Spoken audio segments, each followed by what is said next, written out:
Nigeria. Welcome to another day to talk about Nigeria and things that happen for inside Nigeria. My name is Precious Inyi. They always sweet my belly to bring on an update of things that happen for the country. Welcome to Updates with Precious. All right, sharp, sharp today. I no go waste time. I get a bonge guest for inside the house. So make her quickly go running through the hot topics and when I get this evening. And then we'll bring my guest sharply make it begin put mouth for all the talk then we say we get for grand this evening. Because matter than what I get today, then too plenty and I would like me to talk them one by fellow. All right, so make we rush them sharp sharp.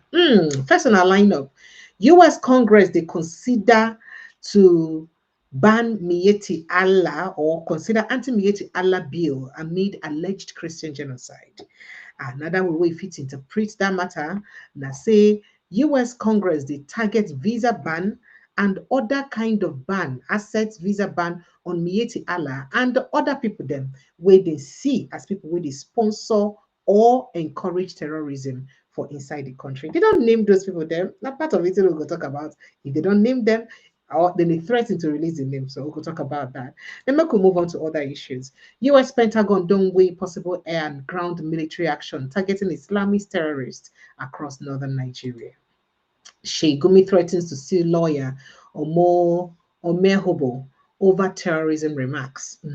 Why? You know now. Nnamdi Kanu don't write Trump. They talk say Judo-Christian genocide exists for Nigeria. They demand U.S. inquiry. In fact, he put up 7 points agenda, 7 key points. Now he say carry give Oga Jonah. So Oga Jonah, come on with these 7 points of mine. I hope I'm able to convince you and not confuse you that there is indeed genocide against Ndi Igbo for Nigeria. Hey, Christian Igbo people.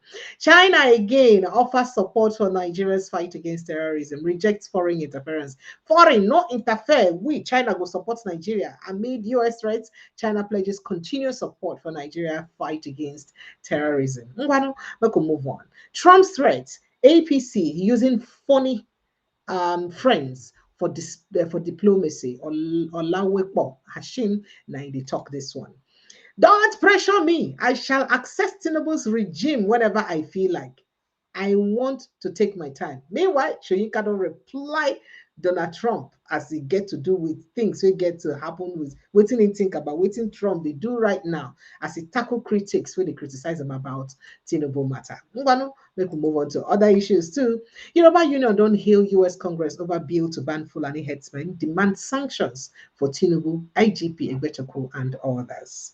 And then Nigerian senator backs Trump's call, says Nigeria cannot yet account for Leah Sharibu. After how many years? Other Chibok schoolgirls did not account for them. And we say we get strength to fight terrorism. A senator now they talk about. Which senator? I go let you know. Now we make idea here to bring on all the juice for the gist. Nigerian senator, I don't tell you that matter. Okay, move on. We notified Nigerian army. We notified Nigerian government about Yelwata terrorist attack multiple times, but nothing was done about it. Who took this one? A US-based organization. Waiting be their name. I could let you in on their name later on. In fact, I get video evidence to this matter self. 31 US lawmakers, as I talk to you right now, don't back Oga Donald Trump's designation of Nigeria, urge stiffer sanctions over alleged killings. Say, may they give them sanction where this is strong, where strong. If they try to lose them, they no go feel lose them. Say that kind of sanction where they go give them. Despite fear of Nigerians, we are engaging the world diplomatically. Tinubu again now respond to Trump warning. All right, we can move on to other issues. Wike's PDP faction postpones the Kitiguba primary election. And then the other faction of PDP don't protest in front of US Embassy. US, come and help us. So they're intimidating our faction of PDP. One that shall never end. Joining me inside the studio now, Oga Catch on Dr. Catch on now man will be say Sabi well. Good evening, sir. Thank you so much for joining me. This is why you smile. Your political party PDP is at it again. I don't know. What do they intend to gain by this their protest and carry go US embassy? I mean, what the US want to do for us on this protest? When they say that they marginalize and intimidate a faction of the PDP. Good evening, sir. Thank you for joining us and welcome. Thank you very much. Thank you for having me. Welcome, sir. So, what drama is playing out in PDP? Remember, I told you I did ask that There's no question. drama. There's no No, drama. before we go on, I did ask that question. I said, without sanctioning Wiki, Are you sure Wike would ever let PDP succeed? And you said once the convention, now that Exactly. Atiku has left, everything. That's why I told you. Okay, sir. That was why I told you this will be resolved through the nature. Mm-hmm. Okay. Once the party finds unity, and that's the problem. The party didn't have unity before. The party committed a catastrophic mistake by not respecting, and that was Even with the why zoning now, me Wike team is not backing out. That's the point. You can see the drama. What did they do? forget weak. Listen, And it's a Danya one and everybody where process. they support them. Just those things are gone. Weak and Anya, they are tired. Whatever, and tell you the minute the Badon Convention is true, the governors will take time to rebuild the party, and that's how it is. But Sadi, but on Parties convention, don't are they cancel? It don't private they cancel entities. though. They don't cancel them. You know, say one on a faction of an chairman, one of the factional chairmen don't cancel the Ibadan convention. So what's the possibility of it holding with this drama and court That cases is not true. There's no everywhere? factional chairman. Stop saying what you don't know. There is no factional chairman. So the party is intact. The party saw that some of its officers were behind the attempt to undermine the Bada Convention, and it took steps to suspend them. It took records of such actions to INEC.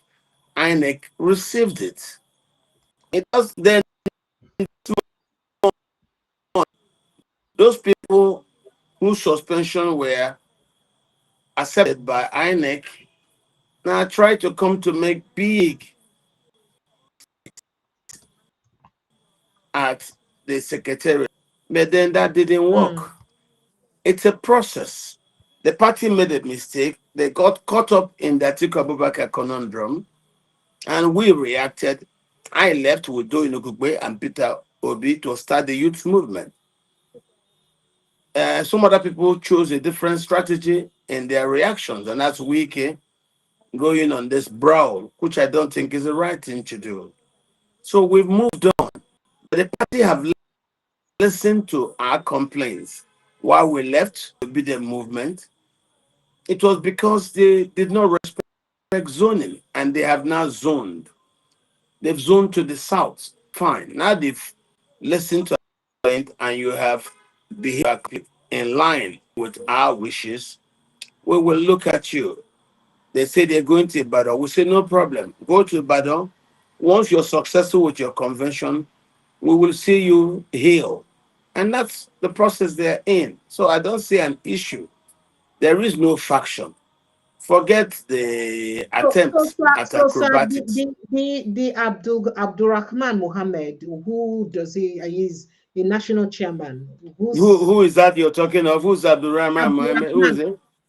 Mm, Yeah, those are intentions. Those are dreams. The party's BOT had a marathon meeting. The party's neck had a marathon meeting. It's okay for you to go to the motor park and hire a dog and then bring him to the offices of Microsoft. Microsoft is a company that's involved with coding software. When you not come there, it doesn't belong to Microsoft. So there's nothing wrong with people trying to do all this. It's not going to work. That's why you've seen the Americans are here. These things don't last forever. It has an end. Now we're talking about a postmortem on Buhari, and mm. Tinubu is complaining. Why is he being punished by the Americans? And we're telling him, you're being punished because 2 years after you became the president, you have not been able to calibrate any response or reaction to the Fulani militiamen. And that's why we think you are not strong enough to keep the country. There is a struggle for Nigeria. And that's why he has this problem with the Americans. It's not based on what Nigerians told the Americans. No, it's based on data that the Americans do have.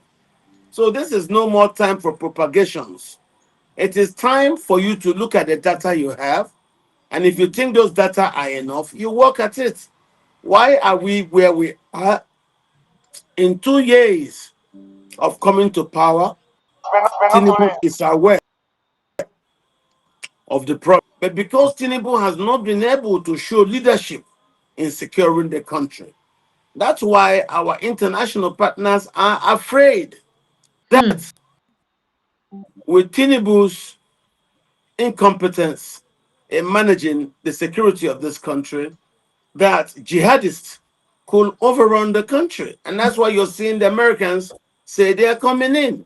And they're telling you, if you're not able to the jihadists and the jihad, historically, there has never been a successful jihad without genocide. Hmm. Genocide is the historic component of jihad. So why are we So denying? Why are we denying the existence of genocide if that's part of it? Or we what do are you? denying because some of us think that the world does not have information and data about what has Nigeria. There is nothing wrong. You catch a thief, take him to court. He will still enter a plea of not guilty. But the problem is the Americans got involved with Nigeria for over 12 years now, kept supplying money to the Nigerians, kept supplying equipment to the Nigerians, listed Nigerian as CPC, Contract country of concern. particular concern. And Absolutely. then later on, during the Biden administration, it was removed Yes, sir. diplomatically. But Yes. as Tinubu came in, the thought is, okay, Tinubu, you're a Yoruba man. We know the Fulani jihad. You, a Yoruba man, may not be with them. But in 2 years of being in power, Tinubu has shown incompetence in managing the Fulani war. And because he has shown that incompetence, that's where we are. He started the jihad. Buhari started the jihad. And Buhari did it as a means. In 2015, I traveled to Bamako during the 2015 peace accord, which was the war in central Mali. But instead of Buhari and other West African leaders to work to have an implementation of that 2015 agreement, no. Buhari started thinking about bringing the Fulanis who are displaced to come and resettle in Nigeria. And that was how he started his program of reserves. Nigerians rejected. He said cow colony. Nigerians rejected. He said consolidation of underground and surface water plus 6 kilometers of embarking land. Nigerians refused. And when Nigerians refused, at that time, Senator Godswill Akpabio was the Senate minority leader. It was Yes. his filibuster in refusing for that bill that caused the Tuesday after that for Buhari's people to come and accost him in his office. That was how Akpabio was now forced to go to APC as a way to save his neck. Now, that went on. Buhari tried to bring other schemes like grazing routes, and we told him grazing route is an idea suggested by one of the states when the states were four. Under ours, whatever one state does, if it clashes with the general constitution for the entire country, the constitution will take precedence. And that was how Buhari failed. But all that he was doing, he was looking for Hmm. land. And that was when the Fulani leadership now decided to employ the services of the militiamen to embark on ethnic cleansing that we gain land for the resettlement of these Fulani refugees coming from all over West Africa. And you heard what they said. I myself traveled to Mali, Burkina Faso. I went to Niger. I went to Ghana. I even went to Cyprus. I also went to Yemen during just to understand this influx of people in Nigeria. Why are they living where they're living? Why are they coming here? and there was a policy by Buhari administration. Fulani from all over the world can come to Nigeria and take Nigeria. But the problem with that was, historically, Nigerians, like other Africans, are emotionally attached to land. Nigerians refuse to yield land. And that was how this problem came. Buhari's spokesperson, but they should not told us that it's either we will give up our land or we could lose our fighting to protect that. It was very popular. I said it on TV, and Nigerians refuse to give up their land. But as you can see, the Fulani militia men drawn up from the elements of Gandokoy, so Tabita Pulaku, and also elements of Miyetti Allah Kotohori, led by Abdullahi Bello Bodejo. The other one was by Bello Turuji. And all these units were simply engaged in ethnic cleansing actions. These things were supported by the Buhari administration. That was when General Tiwa Danjuma told the country that the soldiers of the Nigerian army were colluding with the Fulani militias. And in all this time, because of such behaviors, Nigerians now understood that the Buhari administration, the government, was complicit in the ethnic cleansing actions as a strategy for him to gain land, which he did not get from Nigerian people when he applied for it through the assemblies. So this is where we are. We suffered it. It happened in Plateau State. It happened in Southern Kaduna. It happened in Gombe. It happened in Southern Borno. It also happened in Taraba. It's happening in Benue State. And in all this, we cried. I myself, for the past 12 years, I was constantly on television against this thing and to bring the something awareness to Nigerians. And I know what I went through. I have my scars because the Fulani elite knew what they were doing. Now Tinubu has become president. But what we hear is that Tinubu is afraid that should he take efforts to stop the Fulani militias, that according to some sources, they will kill him.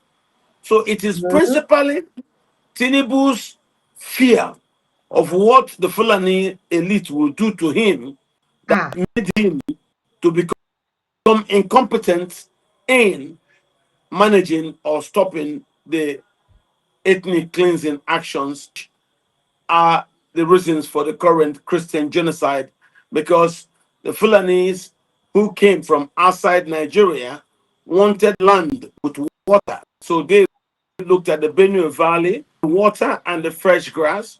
They were very interested in Matthew. It has European kind of weather. Grass is there always, and they have water.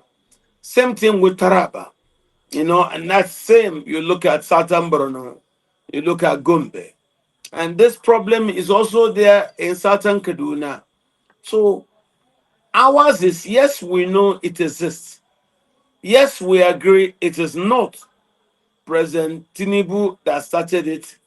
But why hasn't Tinubu been able to stop it in 2 years all right, since the power? all right, sir. So now, And mm, the as the current negotiation for peace, according to them, was happening between government bodies and the Fulani militias, we were seeing in states like Katsina, Zamfara, Sokoto, these militias will come to meetings with their shoulder propelled grenade launchers, coming to the meetings with their submachine guns and being allowed to take it back to also keep the land. So we now found out that the same set of Muslim leaders from the north who deceived President Goodluck when he actually unleashed General Yejirika and the army on this same terrorists have now told President Tinubu not to do anything. And that's why you see the Americans have to come in. So all for right. me, Mm, we are happy for the new turn of events, and we're watching with trepidations. All right, sir. So now where this one don't happen, is there enough or enough reason for the US now, the US Congress to introduce a law where they aim at giving visa bans and freezing of assets for individuals and groups where they're accused of killing Christians for Nigeria? And they name some organizations where we know Miyetti Allah Cattle Heroes and Miyetti Allah Cattle Breeders, the two organizations. I don't know whether they did different, but they named the two They of are them. about, they are The about, they are, even right now, there are Mm. about 6 organizations. Oh, There so are plenty of they name one of them one organizations. by. So people come and talk, say, hey, this thing don't they raise outrage now because people they look as a profiling of the Fulani. Because I mean, if the majority, the normal occupation of the Fulani people now heading, and then you can't say you they profile the organization where they lead that business, what did they do? That means you don't profile the entire organization with that now. However, the US now they back down. Now, in the US, been talk this, introduce this one for a bill where be saying now one Congress member, House of Representatives, Smith Christopher, yesterday, Tuesday, now introduced them for the US yesterday, Tuesday. Now, after President Donald Trump designates Nigeria as a country of particular concern. Now, while welcoming Mr. Trump's decision, Mr. Christopher expressed satisfaction with how the US held. See, they never give back or they never back out, say Nigerian government know they're accountable. They still say Nigerian government they are accountable and complicit for religious persecution by radical Islamists, such as Boko Haram, Fulani terrorists. That's what they even call them. Not be me write this one, not be my handwriting. They say they're Fulani terrorists. The United States, quoting them, the United States, through the Department of the State and Department of Treasury, should impose targeted sanctions, including visa bans and asset freeze under the global Magnitsky framework and other restriction measures on individuals and entities responsible for severe violations of religious freedom in Nigeria, including sanctions against Miyetti Allah Cattle Breeders Association of Nigeria and Miyetti Allah Cattle Hore. That's so they use name the bill. So this one now don't make Muslims in the vex. They talk, say, I mean, especially for an extraction, and which is quite well because how do you ban an organization that is, we get to do with a particular ethnic group? How you take see this one, sir? For me, I'm very happy with the current US actions. Because for me, these people have not been sincere in their own uh, participation in the Nigerian project. I am happy for the US actions. I am happy for the US pronouncements. Our only anger is that some Nigerians want to live in denial. I would think living in denial would not help them. And also, you have to understand that living in denial is a choice. For me, the majority of Nigerians want a stop to the killings of Nigerians by Fulani militiamen. The jihad itself is wrong. And I will continue to say this. It didn't start now. You're talking about targeted sanctions. Nigeria is supposed to be a secular state. But there are some politicians like Yerima who never respected that, introducing Sharia, which the other leaders copied. And when they copied it, that undermined Nigerian. I think what you see them doing, coups that started with the Buhari coup, that was actually done to stop the sharing of power between Christians and Muslims. Don't forget, as I said earlier, at the end of the Nigerian Civil War in 1970, Nigeria was 35% Muslim. Till this minute, Nigeria remained a Christian majority country.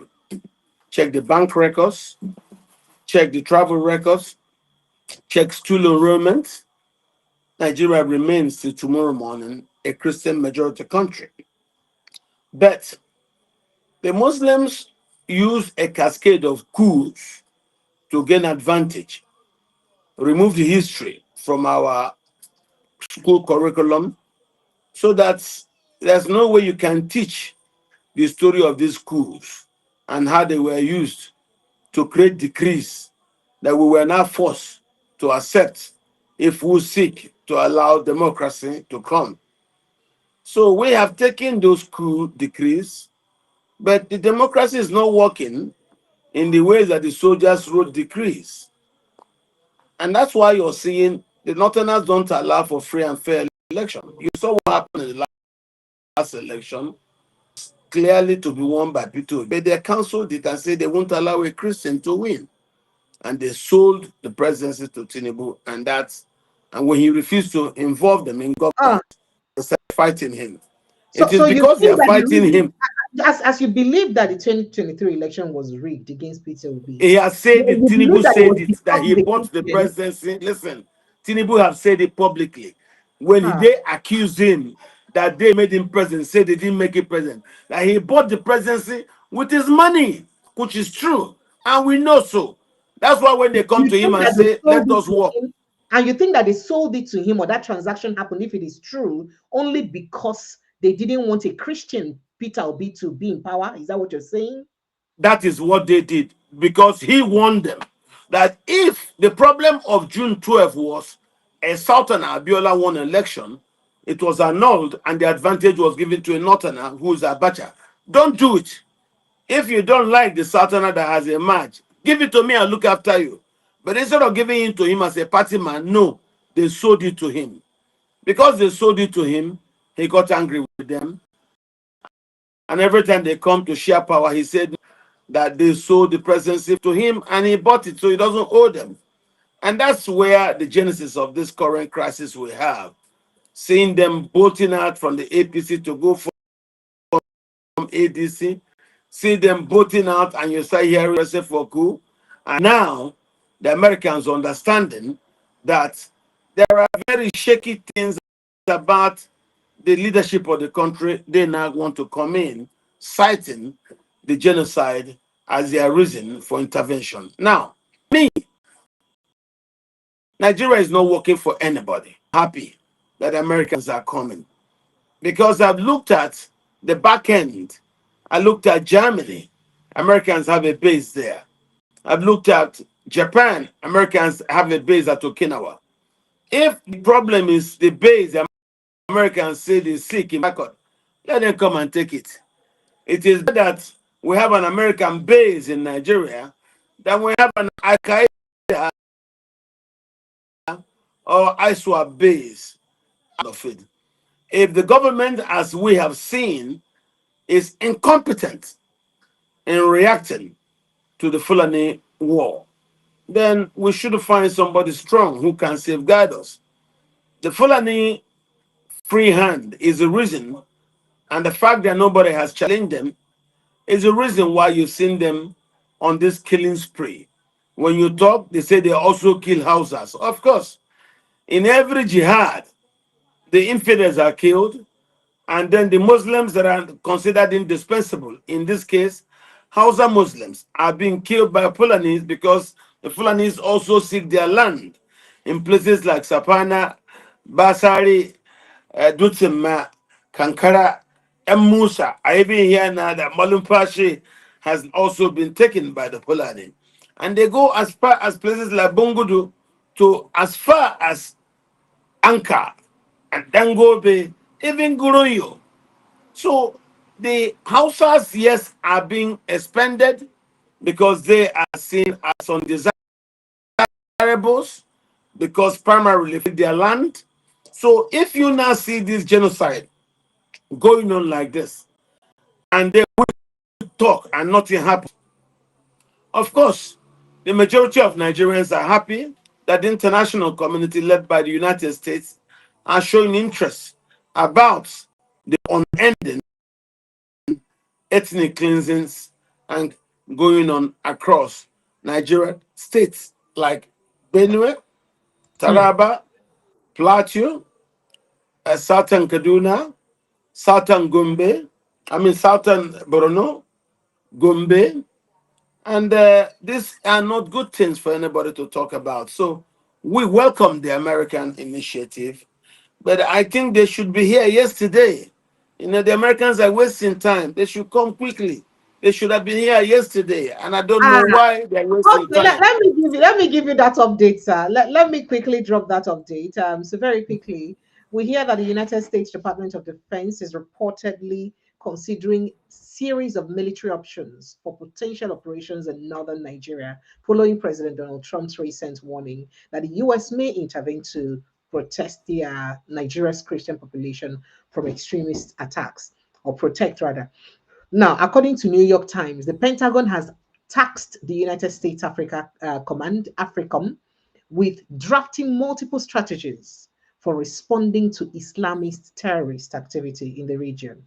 Now, the proposals developed under direct instructions from President Donald Trump outlined varying levels of military engagements, ranging from limited cooperation with Nigerian forces. Did you hear it? Limited cooperation with Nigerian forces to full-scale air and naval operations. I don't know whether you understand that point. Okay, sir. I know. Sir. I do, but all this wasting time. They should have started Okay. So, yesterday. so they also said sources familiar with the discussion said AFRICOM presented three primary options to the Joint Chiefs of Staff. The first, described as a light approach, would involve intelligence sharing and joint missions with Nigerian troops against Boko Haram and Islamic sect the Islamic sect linked factions responsible for the kidnappings. And the second is a medium option that would authorize targeted drone strikes using MQ-9 Reaper and MQ-1 Predator aircraft to hit militant camps directly and vehicle convoys in the north. Then the heavy option, considered the most aggressive, calls for deploying an aircraft carrier group to the Gulf of Guinea, supported by long range bombers and fighter jets, to carry out deep strikes within Nigerian territory.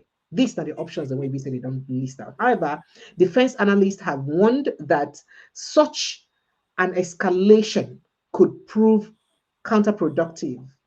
Now, according to, yeah, that's what some of them have warned. Make I not even go through. Now, remember, this one they a bit worrisome, especially the third option, because of waiting Shey Gumi talk. Say no believe, say attacking the bandits or terrorists now an option, considering say they don't already they infiltrated into the society.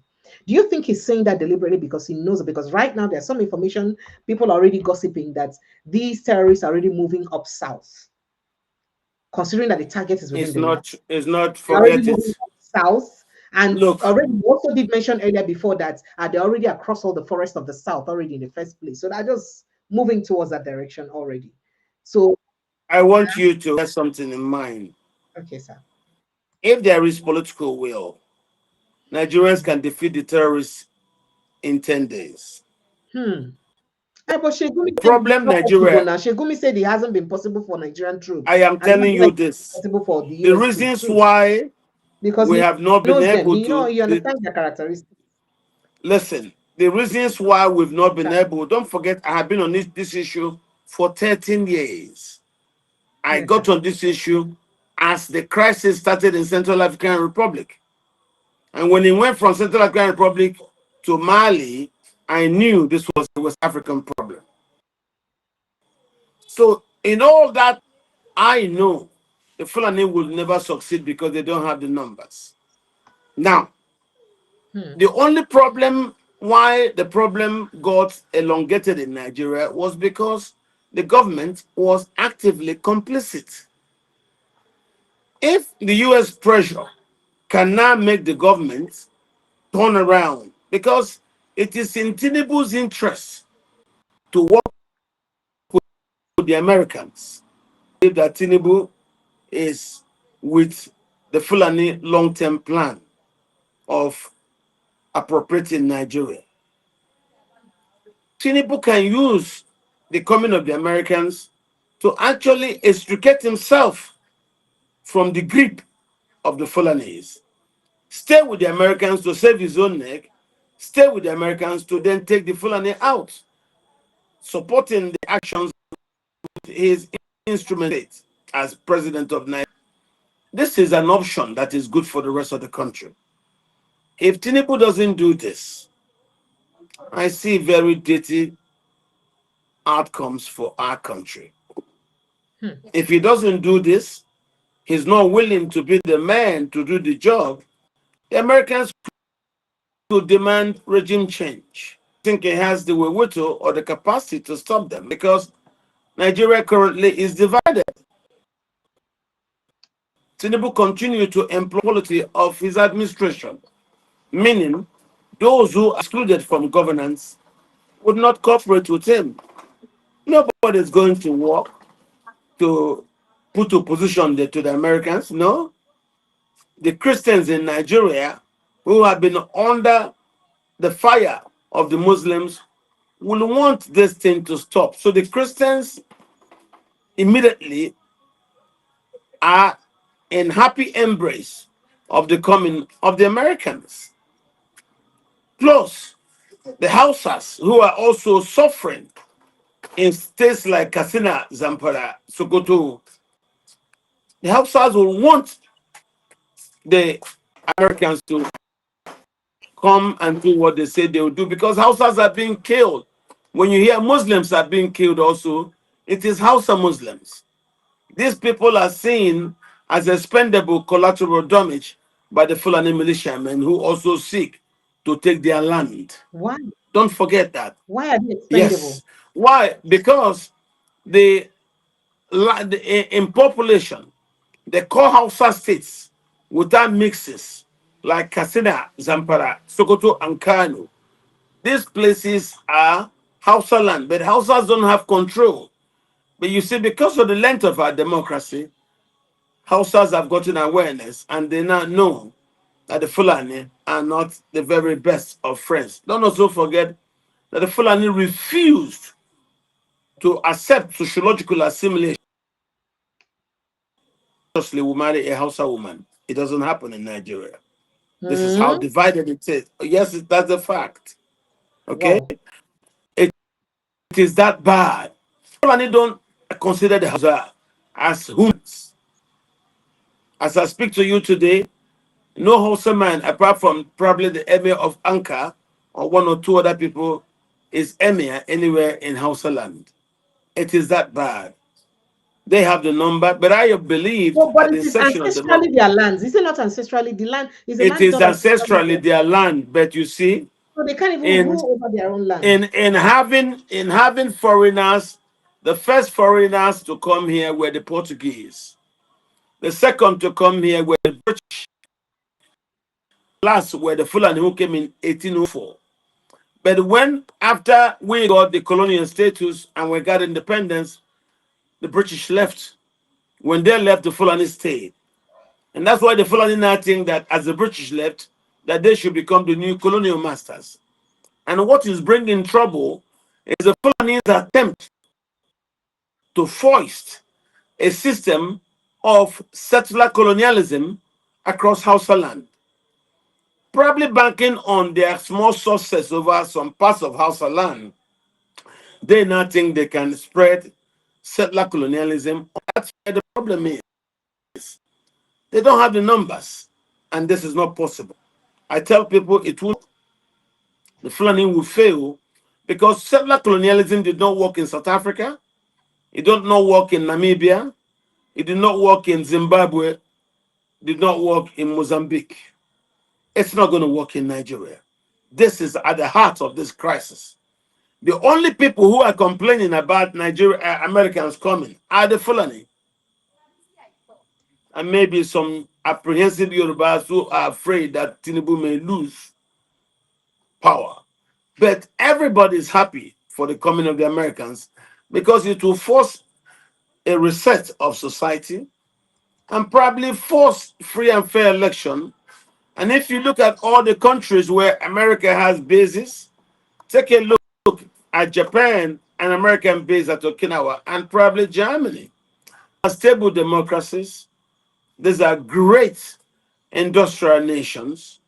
So I don't really see what the problem is. And don't also forget the fact that the Russians have control of Niger and also control Burkina Faso and Mali. Americans believe if Russians gain control of Nigeria, that the West is gone. So that's why you see there is an urgency when people are now alarmed that Tinubu is incompetent in securing Nigeria against the Fulani intentions. This is the reason why the West are alarmed. Never mind the rhetorics by the Chinese. The Chinese they don't count. They're inconsequential. The strategic, you know, regional politics. It doesn't concern them. Theirs is just to sell, to have markets for their goods, and also to have supply points for the raw materials that they seek.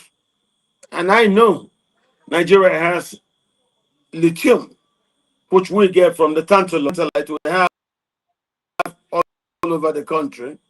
Of course, we have deposit of natural gas in Africa at Imo State in a place called Asa, North, Haji local government. And of course, Nigeria is very, very rich in a lot of these things. But you see, the Muslims who started in 1978 to want to dominate Nigeria, which was the reasons why, when it was time to share days of Buhari the Muslim, and it was to go now to Ekweme the Christian, Buhari struck. Buhari was later to tell the North that the reason for the coup, sharing power with the Christians, just a few years after the end of the Civil War, that they won the war. And since then, there's been a Nigerian policy against the Igbo. Why? The Igbo represent the largest bloc of tribal Christians anywhere in Nigeria. So that Muslim versus Christian animosity has continued. So the jihad has been there psychologically. We're only complaining because we've seen the physical jihad, where lives are being taken in the plateau, in the Benue Valley, in the mountain ranges, in Gimbo, and of course in southern Kaduna and southern Borno, in Gombe and Taraba. So we have to understand the Muslims have been at this for a long time. All right, sir. This country remains, as I speak to you, a Christian majority country. Yourself, how were the Muslims able, a cascade of coups, to now hold the country in a way that doesn't work, decrees that don't allow for progress, and every time you do, they want to do coup. As you've just seen, they wanted to do coup before the DMI arrested them. If the Americans coming will help us get a reset, for us to reset our country to become democratic, where every vote will count, then I'm not against it. I believe those who are against it now are, never mind the rhetorics about sovereignty. When Nigeria last year wanted to invade Niger Republic, wasn't Niger Republic a sovereign country? Leave those issues. We're in a All right. world of big fish must to chop small fish. That's where we are. So All right. we thank the Americans and we're very grateful for the American decision to focus attention on Nigeria. But my own is they should have been here since yesterday. Yesterday. They're Okay, wasting sir. So, time. so, so make us see they take some more reaction we get to do with this. I sure say you don't see all the interviews where Sheikh don't get recently when in the drum support for the terrorists, especially they saying that it's important to negotiate with them because it's going to be very difficult to handle them. What the Nigerian military was unable to do for over almost 20 years for the US to just come command them. Say themselves, they be human beings, they be people, children, so that it's only fair to negotiate with them and find out what their grievances are so that they can handle them. However, he himself, Sheikh Gumi, he don't threaten to take legal action against human rights lawyer Malcolm Amokiniovo Omoribo over what he described as defamatory allegations capable of inciting religious tensions in Nigeria. Now, in a post shared on his official Facebook page today, Thursday, Gumi demanded that Omoribo retract his statement as an issue and issue unreserved apology within 48 hours or face lawsuit for defamation and incitement. Now, Chief Malcolm should retract his defamatory allegations against me. That's what he said. And tender an unreserved apology, another press release within 48 hours. Otherwise, he should be charged to court of law for defamation and intent to stir religious crisis. That's what you're right. Now, the threat comes in response to a statement issued by the Mr. Malcolm titled "Terrorism Apology is a Crime. Government must investigate and prosecute Sheikh Ahmed Gumi," in which the lawyer, Omorebo, that is Malcolm, accused the cleric Sheikh Gumi publicly of justifying and defending terrorists and called for his arrest and prosecution by security agencies. So, in a statement, Omorebo cited provisions of the 1999 Constitution as amended, the Terrorism Prevention and Prohibition Act 2022, and the Criminal Code Act, arguing that Gumi's comments and visits to bandit camps amounted to support for terrorism and posed a threat to national security. Apparently, Oga Shegumi used and vex, say no, no, no, no, no. Now, you don't hear all the things in which Shegumi been done talk recently in support of these people then. What do you think about what Oga Malcolm talk, the lawyer talk, and his Shegumi's subsequent reaction to what he said? Gumi has been able to get away with all the crimes he has been committing in the open. State is complicit with the killings. The Nigerian state is complicit, and that's the reason why actors like Gumi can walk the street free. So if that is the Gumi reason, then doesn't hide why who is he he is. angry? Why, if he has made statements that warrants the kind of reaction that Mr. Malcolm made or Barrister Malcolm made, then why is he angry over it? Why is he suing? If his comments It is that way because hmm. Go ahead, sir. in Nigeria, denial by criminals is a norm. You can see people and others being involved in denials, killings that have been going on for a long time. Gumi had points being at some negotiator for some of these terrorists that they kidnap people. And yet the state has not done anything against Gumi. And everybody who commits the crimes against the state that Gumi commits, any of such persons will have been arrested by now. But Gumi goes free, does these things, argues on behalf of terrorists. Recently, he told the world that we should go and negotiate with the terrorists. Oh dear, I think network has kicked him out. All right. So while we're waiting for him to rejoin us, make we quickly take that press briefing by President Donald Trump. And this is just exactly the template of that conversation we've been getting before. This Christianity is facing an existential threat in Nigeria. Thousands and thousands of Christians are being killed. Radical Islamists are responsible for this mass slaughter. I am hereby making Nigeria a country of particular concern. That's a legal definition. When the Christians or any such group is slaughtered, like is happening in Nigeria, 3,100 versus 4,476 worldwide. What horrible numbers. Something has to be done. I am asking Congressman Riley Moore, together with Chairman Tom Cole and the House Appropriations Committee, to immediately look into this matter and to report back to me. And I mean, like, immediately. The United States cannot stand by while such atrocities are happening in Nigeria and numerous other countries. It's not only Nigeria, it's all over. We stand ready, willing, and able to save our great Christian population around the world. This is not going to happen. The killing of Christians is not. To immediately look into this matter and to report back to me. And I mean, like, immediately. The United States cannot stand by while such atrocities are happening in Nigeria and numerous other countries. It's not only Nigeria, it's all over. We stand ready, willing, and able to save our great Christian population around the world. This is not going to happen. The killing of Christians is not going to happen.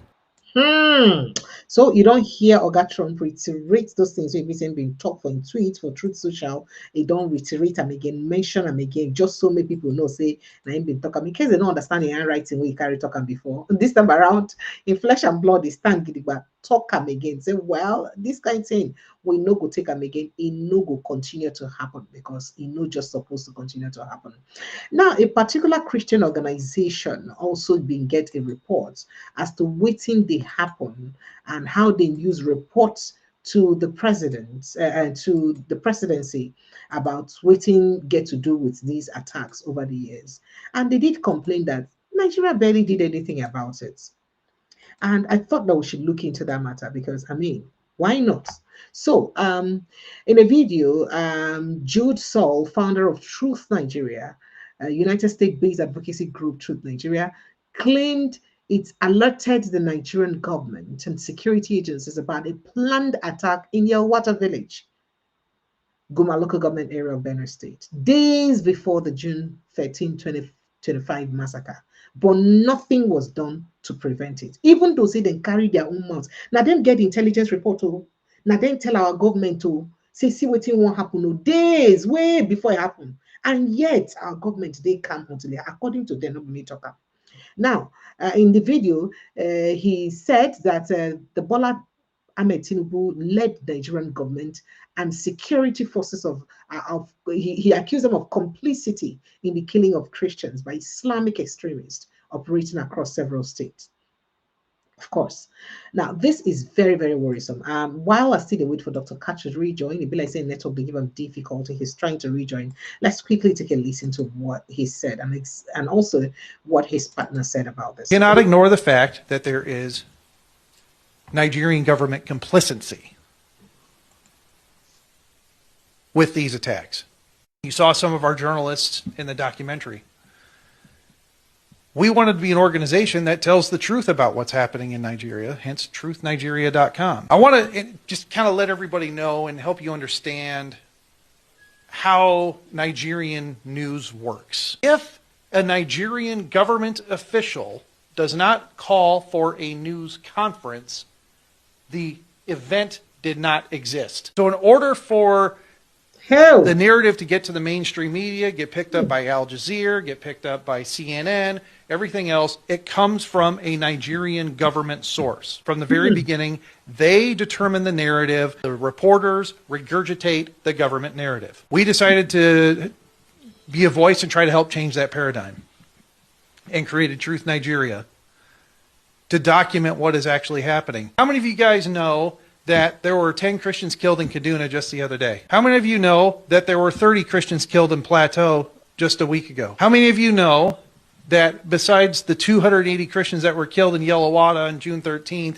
we are now about over 500 Christians that have been killed total since Yellowwater? No one knows. The media is not reporting it. Well, that's why we formed Truth Nigeria, to talk about what is going on. But also, what we pointed out in the documentary that I'd like everybody to realize is that Truth Nigeria had information that the attack on Yellowwater was going to occur 3 weeks before the attack happened. Now, when we get a terror alert and we find information, we know attacks are going to occur, our method is we issue a terror alert on our website, truthnigeria.com, but we also immediately call the local authorities. We notify the Nigerian military, the DSS, the Nigerian government, to let them know this is what we found out, this is our intelligence. Now, a day before the attack,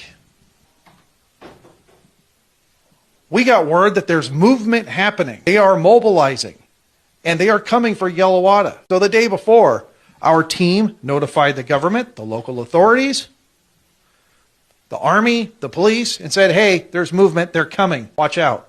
What happened? Absolutely nothing. The government stood by and did nothing with advance warning multiple times. In fact, there was a military fob with soldiers that was less than a kilometer away while the attacks were going on, shooting warning shots in the air,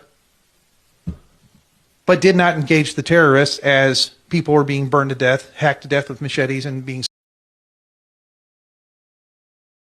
Wow. Wow, wow. So you heard that from them, Dominic Tokam, and the founder of Truth Nigeria.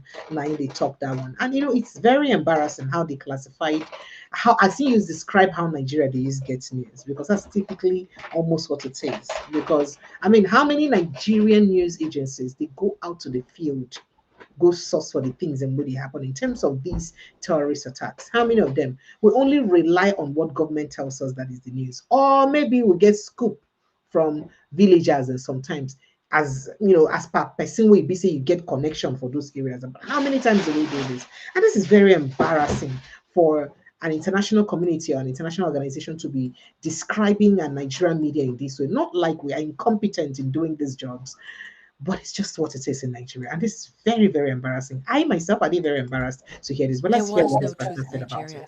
it. There was no media organizations. And you know what was happening to those people? To Lawrence and Masara Kim and all of them? The journalists sitting in the big capital cities, the big cities and in the capital, who were taking the line from the government and didn't have the courage or the integrity or the professionalism or the character or the motivation to go to those frontline villages. They just bought the line from the government that it wasn't really happening, and they bought the line from the U.S. State Department that this is nomadic tribesmen being forced to move from climate change. The Fulani are not really terrorists. The Hmm. fact that they're Muslim, that it Did wasn't you? really I mean, I'm happening, and they sorry. I'm sorry. I'm sorry for cutting this. I'm sorry. I'll get back to playing it again. But it's very important to understand this. Did you see how she systematically narrated the Nigerian perspective or the Nigerian government perspective of the conversation? You hear the way she narrated, just exactly the way we talking for the news. Say no, they're not be terrorists. They are just headers. They're nomadic headers. They define water. They define grass. Did you hear that? This is crazy. And then you now think that these are the same people you tell that, oh, there is no Christian genocide in Nigeria, or Christians are not being killed more than other religion in Nigeria because they don't get data. People will get foot on ground. That is through different, organizations like this. They have first-hand information of what's happening in our country. Take a listen to it again. there was no Truth Nigeria. There was no media organizations. And you know what was happening to those people? To Lawrence and Masara Kim and all of them? The journalists sitting in the big capital cities, the big cities and in the capital, who were taking the line from the government and didn't have the courage or the integrity or the professionalism or the character or the motivation to go to those frontline villages. They just bought the line from the government that it wasn't really happening, and they bought the line from the U.S. State Department that this is nomadic tribesmen being forced to move from climate change. The Fulani are not really terrorists. Oh, the fact that they're Muslims got nothing to do with it. Because they're nomadic tribesmen, they're looking for other land. They're looking to go somewhere, and that's forcing them to clash with the Christian villages. Nonsense. That's absolute nonsense. That is just an example to you of how climate has been used as a scam. I mean, it's not just fake, it's much worse than that. All of these systems that are being implemented that are so profoundly dishonest, they're systems of control. How do we control the people, control the information and the narrative, and then have that as cover to do whatever it is that we want to do? Which, by the way, is to go into Christian villages and not only annihilate people. I mean, in one of the recent attacks that Truth Nigeria has reported on, putting women and children inside cages in the market and burning them alive. I mean, I was sitting down to dinner in my hometown in Texas one Friday night years ago. My husband was with me. It was when we were trying to get the sound of freedom was being blocked because people didn't want child trafficking to be a conversation everyone was having. And we were doing our best to help get that movie put out. And I got a video. I showed it to my husband as we sat down. He couldn't eat. And it was a young 18-year-old, 17, 18-year-old girl from Nigeria who was pulled from one of the villages. And as they were slicing off her head, they were digging her baby out of her tummy. And she was well advanced in pregnancy. That's the reality of what, when you put those numbers up and you go before your colleagues in Congress and you put those numbers forward, that's what it means in human terms. I mean, Lawrence once was calling Doug and myself. He's sitting in the back of a meat wagon on the bodies of his friends and neighbors. with malaria. Remember, after that he went out with malaria for weeks. I mean, these the courage of the people who are on the front lines reporting this cannot be overstated. But the challenge that they face is that the media itself denies the reality that they see and report on with their own eyes and ears. I mean, that's without conscience. Honestly, I stand before all of you in the National Press Club of the United States of America, the most powerful free nation on earth, where we have First Amendment rights. And I cannot say strongly enough to the press corps, do your job. Do your job. Because we are supposed to be the inspiration and also the safety net for journalists everywhere. It is truly without conscience that you can witness the execution of people and have it denied because journalists are too lazy, too corrupt, too stupid, too cowardly to stand up and tell the truth. That is without conscience.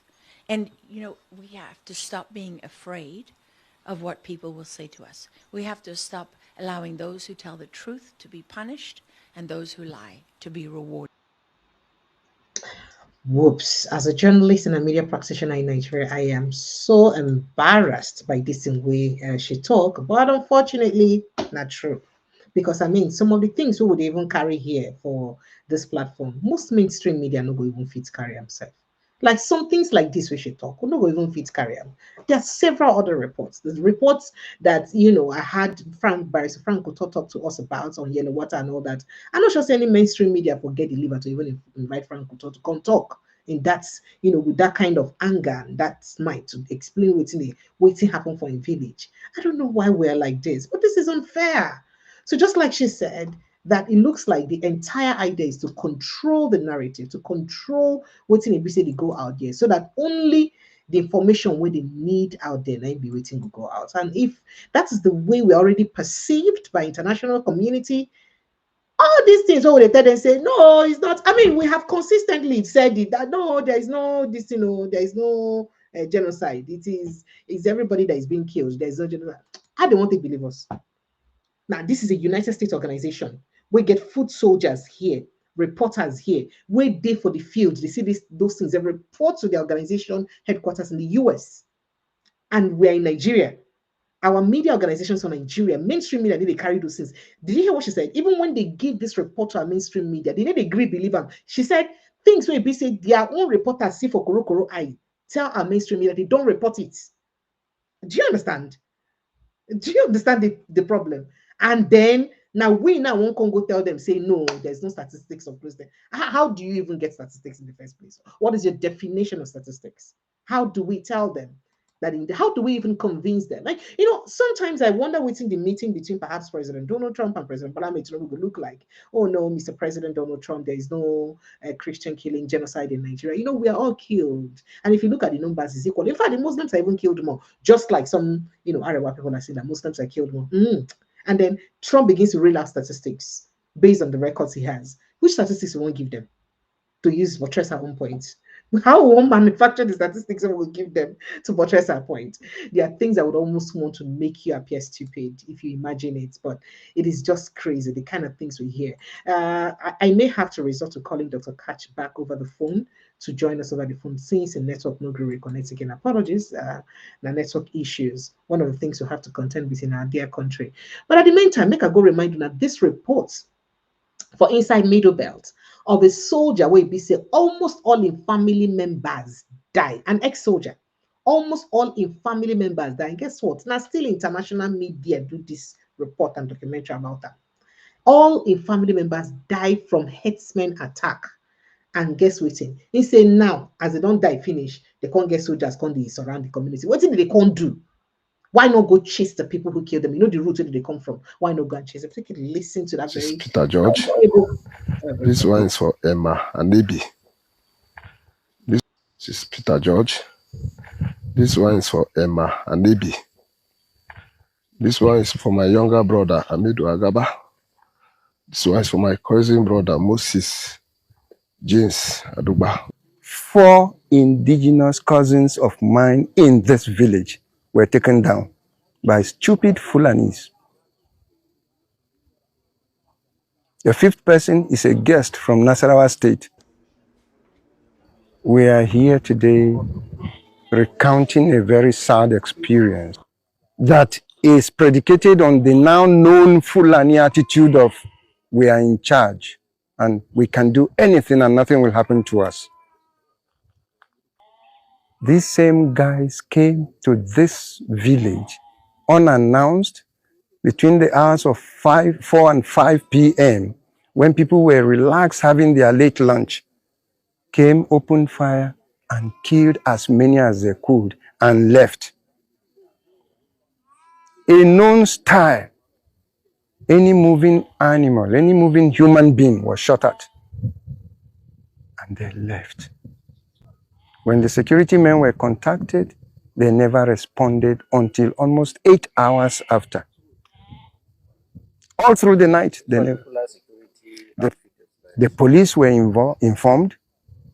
The first-class chief, I can mention this with all total confidence, because I was in touch with him. He called the area commander. The area commander told him he was busy somewhere. He called the DPO. The DPO said, oh, we have already dispatched people there. And none of them surfaced until the following day. The Fulanis that have not been part of this society, the Fulanis that do not have any reason to come around here, the Fulanis that we don't have any reservoir of water that we say we could be in contest with them about. On what basis would they come and start shooting our people? My pain, and I must express this here, this old system where security men come and camp in the territory of the victims and begin to say they are protecting the victims, we don't need it. They should go and look for the enemy. We know the route of entry of these enemies. They should follow that route and begin to track the enemies. They shouldn't hang around and intimidate our people. So I now saying if the security had responded on time, promptly, there would have been a hot chase on them. Today would have been consoled with the fact that they went after them. Semblance of security could sometimes be consoling. But when you have people just coming to sit down with arms sitting under the tree, who are they protecting now? Looking at them, you can be sure they don't have enough logistics capacity to stand even the times they want to keep them around here. I feel very bitter because we have served this country, served the country well, and we should not be paid back in this form. Oh my goodness, that is an ex-soldier and waiting in go through in family members, almost in entire family they wiped out. Dr. Ketch, thank you so much for rejoining us. Sincere apologies for waiting the network did we beg forgive us. So a couple of those videos where I play the pain of this ex-soldier recounting what happened to his family members and how he feels that the country shouldn't pay him back like this for serving the country. And then with the way this international organization don't blast our media, say we'll not even get front and back for media or the thing he pay me well, say even when their people go boots on ground, go report for the field, for the communities where they attacked, yet the media and the mainstream media, they need to take the report. They talk, say no evidence. And they talk, say the only report, the only news they get now, they will press conferences with government officials, they call us for, it is something very embarrassing. Well, let me take your feedback. That is the truth. Wow. Well, that is the truth. Someone like me, I have suffered what you're not describing. I told you there are times I go to the mainstream television like channel would be penalized 5 million naira for carrying me on. All that is the strategy by the state to stifle reportings and truth tellings about the Fulani war. Now look at where it is. They were too pathetic, and in some cases they were paid money. If you refuse to do what the state asks, they won't give you advert. And if you check, most media houses, they make money from the advert from the state. So if you refuse to do what they want, they won't give you business. Sometimes they will also undermine you through other ways. So this is what the government did, using their control of governance to influence the behavior of the Nigerian Broadcasting Commission to actually hound the media, and the other side, individuals who go out and outrightly bribe the media to not report, even if anybody has any of that news item, so as to keep the Fulani jihad low and out of public gaze. It's been on now for 10, 12 years, and this is how this has been. So it is impossible to say the government is not complicit. The government is complicit. You could see the day that President Tinubu went to Benue, and he said, "What killings? Why are there no arrests?" In 48 hours, there were arrests. That tells you the state is complicit. Because the state is complicit, there's no arrest.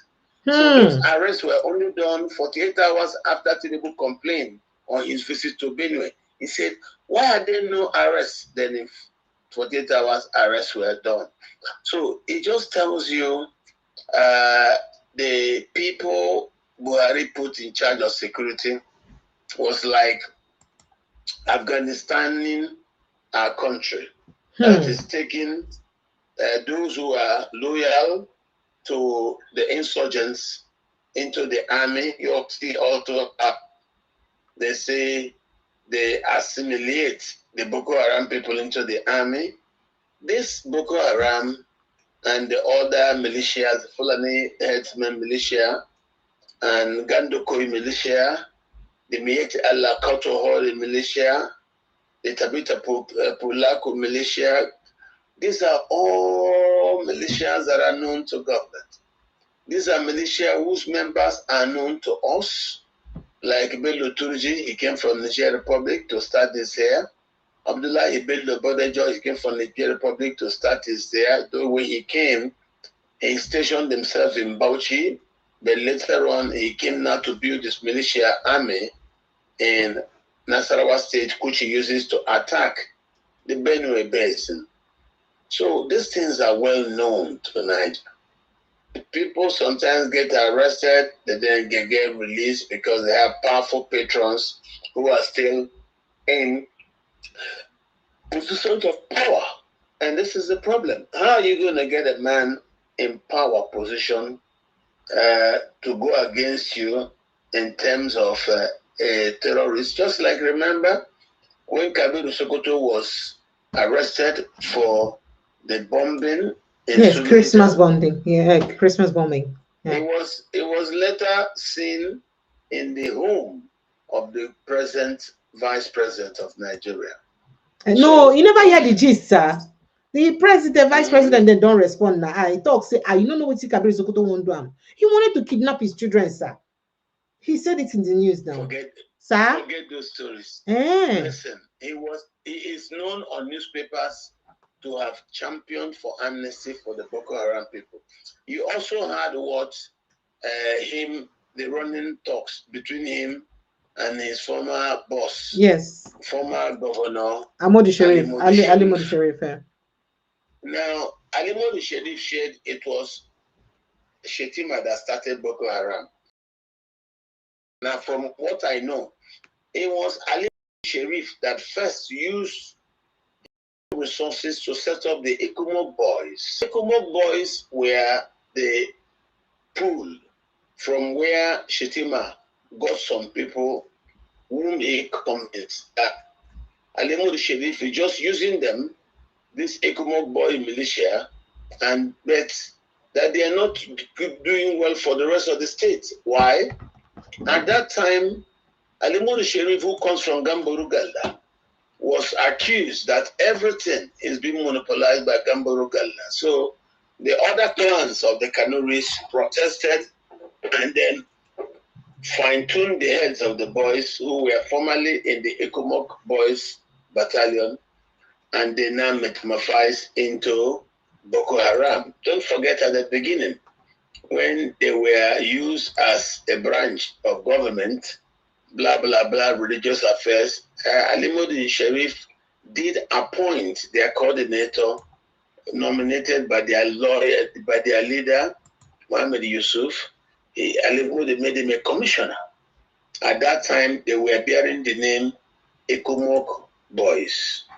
So later on, when things didn't go well, Alimo the Sheriff took charge and then recalibrated them, and the Boko Haram was born. So it's not like we do not know this, and this is the reasons why, no matter how you bring up the names of sponsors of terrorism, nothing happened, because a lot of the patrons of terrorism are people in government, and that's why we've never had results. So that's why a lot of us are a little bit very happy that the Americans are finally taking interest in our country. But the Chinese not they happy about answer. The Chinese don't talk, say they go support Nigeria well to make sure say we fight against terrorism. Say they don't they support us since, and they will continue to support us to fight terrorism well.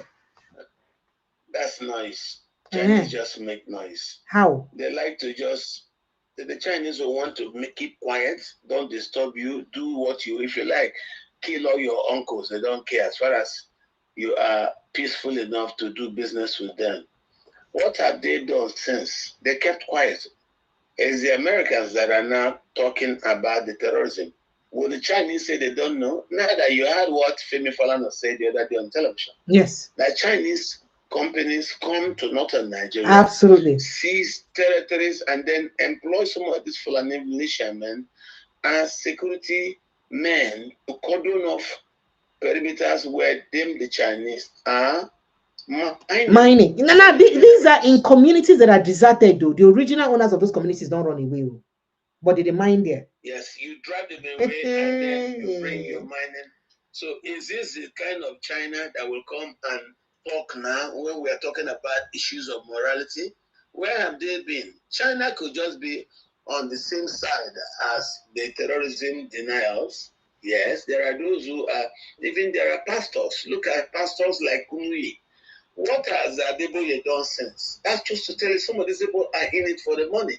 You heard what the other Wale Adefarasin never been to North Nigeria. He's saying, but you know his brother, Paul Adefarasin had also said that during the election that it would be hard for David to come because Saul will come before David. Remember? Listen, these people are not true men of God. No, sir. Men. Using the Bible to make by. If they are men of God, they won't see human beings being killed and they say it's not being killed. Listen, one thing you must do is speak the truth, especially when you stand to gain nothing or lose nothing. Speak the truth. The blood's being spilled in the Middle Belt are human beings. And you see, we're talking about a soldier who's talking of how much he gave to the country, but been treated badly. During the Civil War, the largest pool of tribal people from the north army to prosecute the Biafran War were the thieves. After the thieves as a tribe, the largest in the north was the Bachama. But when the Fulani started their ethnic cleansing and genocide, Bachama visited in kind. And this is not fair. These are the people who fought as they claim to keep Nigeria one during the Biafran War. And then when the Fulani started this their game, they were the first people to be wiped out. These are the people who went to the United States. The Bishop of Makode is a TV man. So you need to understand, and the thieves are about 98% Christians. So what are the Islamic Fulanis looking for in Benue State that is 98% Christian? Right. Same thing with Plateau State. All right, sir. You see, their strategy of they will fight. When they will fight, and you come and there, you say, okay, stop fighting, stop. Then they will keep the land that they already hold. This is their strategy. And this is part of the reason I blame President Tinubu. You are president for 2 years. Why haven't you removed these militiamen who have committed genocide and seized the land of the indigenous people Why haven't you removed them from those lands where they have seized? Just as you've seen in Plateau State, they took over 64 communities, changed the names of these communities, and the communities vanishes. Under Nigerian law, whoever occupies or holds another person's property, when caught with the property, will be prosecuted. And then if he brings whoever that stole the property in the first place and before giving it to him, they will be in under Section 512 under the Conspiracy Act in our criminal justice system. So I don't understand why Tinubu has developed a code fit in terms of reacting or calibrating a reaction towards the Fulani jihad. Yes, it's not a Yoruba jihad, it's a Fulani jihad. But has Tinubu kept quiet and not done anything? Is it because he approves of what the Fulani are doing? Or as they say, he's just plotting 2027 elections and abandons governance?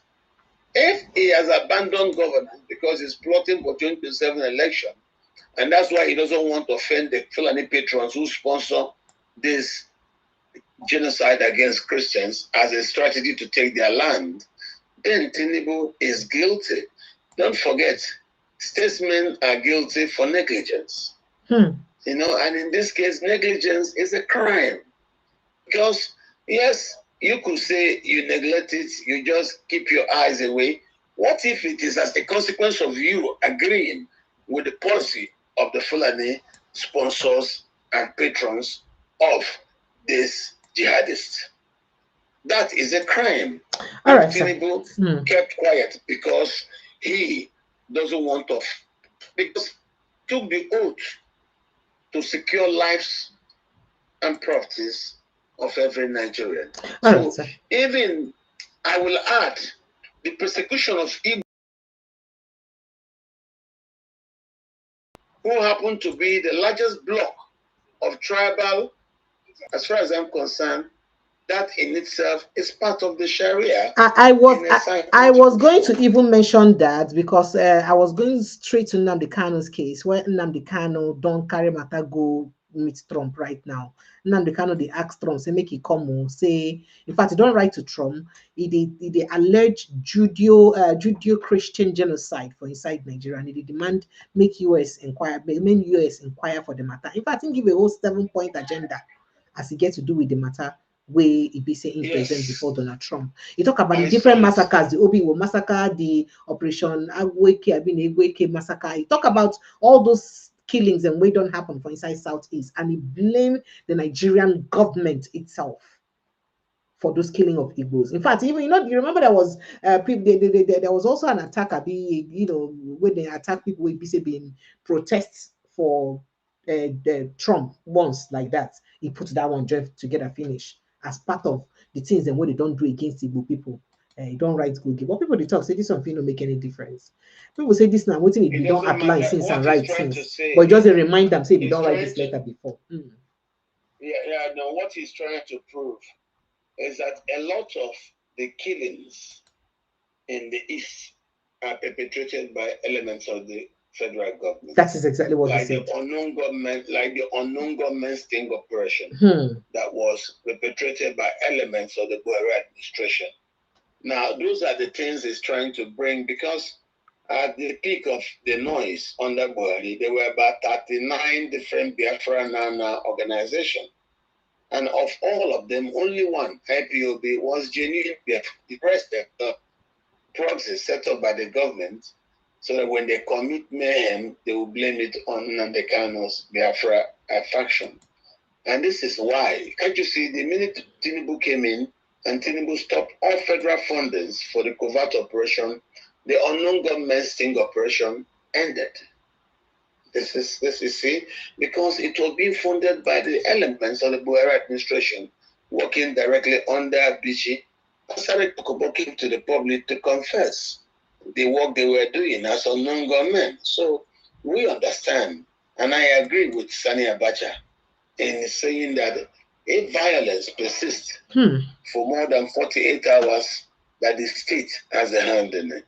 All right. So, sir, So, do you believe what people are saying? Some people think that President Tinubu perhaps is deploying the services of his very funny friends for diplomacy or diplomatic talks with the United States. Do you agree to that? I mean, this is what former PDP chieftain Benga Oluwepo Hashim has said, criticizing APC for doing that. You think say Tinubu they use some of in paddy them for inside White House to use make that kind of thing happen? the paddy is thinking about is referring to friends like the Bulos family, who are known to be married with the Trump's daughter. Mm-hmm. Yes, so that I have heard. I've also seen the gentleman muttering some things that don't make sense. I think the Bulos gentleman doesn't know anything about what's going on. I remember that he was the first person to grant an interview on national TV to say that there is no Christian killing. He was killing. lying. The interview was nonsense interview. It had no substance. It had no fact. Because you see, the genocide is real, not joke. So anybody who comes to engage in it will be shamed. Don't forget, these stories from the United States is not based on what Nigerians said. It is based on the information available already with the United States government. They have a better information gathering network than the Nigerian government, even in Nigeria. So the US administration has access to data. They have the information.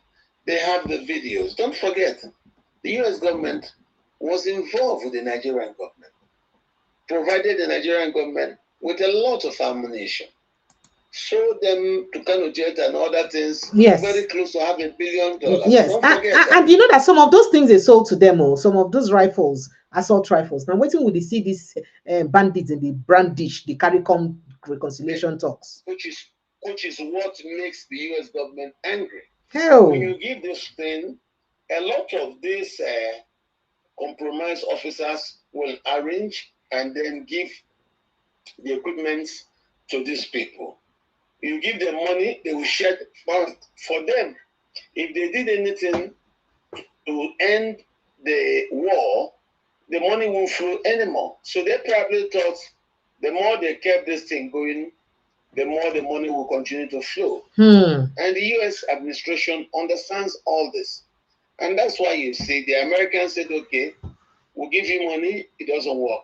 We'll give you ammunition, you can't do it. Let us come in and take out the terrorists ourselves. It's as simple as that. So we agree.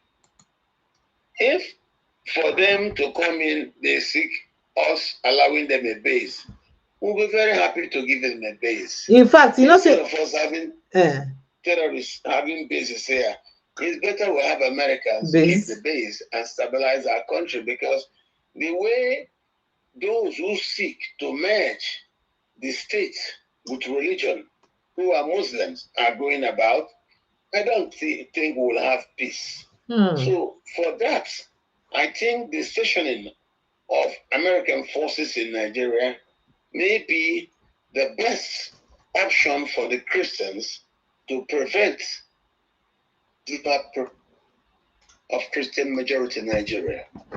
So just like you've been talked just now, you know, a while would for inside this interview, just like you, the traditional ruler of Yelwata community for Benue State, His Royal Highness Kumaga Jo, it don't back the move by the United States President Donald Trump to end the killing of Christians or genocide against Christians for Nigeria. In fact, he does the talk, say, Oga, waiting the hold on. In fact, say make the United States expedite action, make them come fast.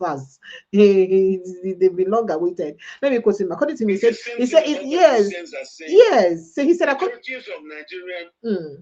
of Nigerians are not happy that the US government are blowing grammar on this issue. We don't like the rhetorics they're spending on. They should come yesterday. Come. They should come quickly, please. They should have been here since yesterday. I don't like what Mr. But Nigerian government will not like this one yet. So Nigerian government not gonna like this one if they talk like this. You know, say no good. I don't need to talk for what Nigerian government wants. If Nigerian government are in collusion, in complicity with these people. What I want is the protection of Nigerian lives. I want the end of the genocide. Nigerian government has no right to lecture me on what I should do to stay alive. They have failed to protect lives and property. They are seen to pollute.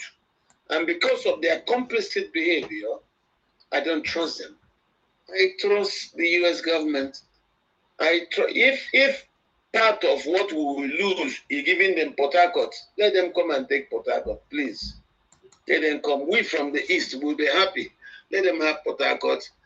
If that's the price we pay for us not to be overrun by Islamists who are bent on doing Sharia, on doing jihad in 2025. All right. How can you be doing jihad in this day and age? So now the Jaw traditional ruler, he said the attack on his domain, Yawata, as well as other attacks in Benue State, was carried out by Muslim terrorists. Twist him out. He talk Yes. straight. He said the situation. Yes. He said the situation. They will shout Allahu Akbar. Akbar. So, they will attack you. All of them. So he said none of them is done by Christians. They are all. The killings in Southern Kaduna are done by Muslim terrorists. The killings all over the country are done by Muslim terrorists. There is nowhere you see anybody killed that is not a Muslim terrorist killing. In fact, it just like what Prophet El Buba talked today. Prophet El Buba talked saying they challenge they challenge them, made them show one Christian militia group. Say if they fish show one Christian militia group where they kill people. The Christians don't have any so in the saying the Fulani man, in saying that in Fulani people gone and then they cause the problem. Say that then be the problem of Nigeria self. Say that them. Yeah, that is I've been saying it for long now. The Fulani are the problem of our country. I was saying this in the United States 2013, 2014 when this crisis started. I was saying telling people that our future problem is the Fulani's reaction to democracy. The Fulanis are not happy with democracy because they do not have numbers to succeed. Democracy is a numbers game, and the Fulanis don't have the numbers. And that's why you see them using violence to undermine the country. But the problem is Nigerians are also divided amongst its indigenous people. You look at the Yoruba Muslims agreeing with the Fulani to attack the Igbo, destroying Igbo properties, because then Yoruba Muslims are in power in Lagos. When you attack the Igbos, who are the largest bulk of Christians, and you attack the largest bulk of Christians in the north, you are attacking Christians. And anywhere is an affront to Christianity and anywhere Christians live in Nigeria. And this is what we're saying. There is a constant attack of the Igbos. When the Igbo man, Peter Obi, did well in the election, cancelled and wrote something else, acrobatically sold the presidencies to hold it. And because that person they sold the presidency to sow is not working with them, that's why you see them now plotting coup, doing all sorts of things. So I support the Americans coming because Tinubu seems very incompetent in being able to stop the Fulani crisis. Okay, sir. All right, let's just gloss through some issues very quickly. I sum them up together. So, I mean, say Walisha Inga, you don't come now, you don't tackle Donald Trump when we say Donald Trump a dictator. Say he talk him before, say now wait to make it talk and that and saying good tier in green card if Donald Trump come into power because he knows say if he come, he will begin revoke green cards, revoke visas and all that. Saying no they different. And I wait to make him do him that time. As they talk, because they talk, many people need the pressure and make a critique President Bola Tinubu administration. Say when they no pressure and say he go access Tinubu administration when he feel like and when he want to take him time to do him. Let nobody force him make it for do him at his own time and all that. I go like take a reaction to that, sir, if you want to. But if you don't want to, we jump to other issues. This nothing the talk still concerning the visa we then throw away and come off for corner. Sharing gas issue with the U.S. government is inconsequential and I will advise everybody to just ignore it. Why do I say this? he was very vocal against Trump. And I think in old days, there is no more the ocean that we used to know. And all those things they did, they have consequences. And that's what's come to look at here. To support those who are committing jihad. The government that did jihad, Buhari, Shoyinka supported Buhari, and he's not said anything. The killing, he said nothing about it. So it took the Americans to come and say something. That's why they told him, you are quick to criticize the United States, but you've not said anything about the genocide in Nigeria. And I agree with them. On that, Shoyinka lost me. Why he wasn't at genocide as it raged under President Buhari. But he's quick to talk about the United States. What for? What is he trying to say about the United States when he's not yet talked about Nigeria in the midst of the genocide that has been going on? He kept quiet. What Shoyinka was before is gone. And that's why I think it is wrong for anybody to be deceived or to be misled by Shoyinka's acrobatics. I am not happy with them. And I will continue to say that whatever Shoyinka he is a cause of it. Okay, sir. It has nothing to do with us. All right, sir. So very quickly, moving on. Very quickly, let me just run through some other stories concerning this. We hear say the Yoruba Union Igbimo Magical Baje Ile Yoruba. They don't applaud the United States Congress for proposing a bill seeking to ban Fulani herders, including the Miyetti Allah Cattle Breeders Association and Miyetti Allah Cattle Horror Association, along with some top Nigerian government officials allegedly involved in violent attacks and all of that and killing of people across the country. Now they praised USA, they don't do well. And this one carry for inside the statement where said they released today Thursday. They hailed Dona, say Ogadona, they don't do well for this one. But in a related development, former governor of Bayelsa State and 7th Senator Syria K. Dixon, he don't express support for the former US President Donald Trump's recent comments on the mass killings in Nigeria, describing Trump's position as a wake-up call to action. Now, this now the first official government person, that is person where they government right now, where they talk about to say, Trump, what did they do good?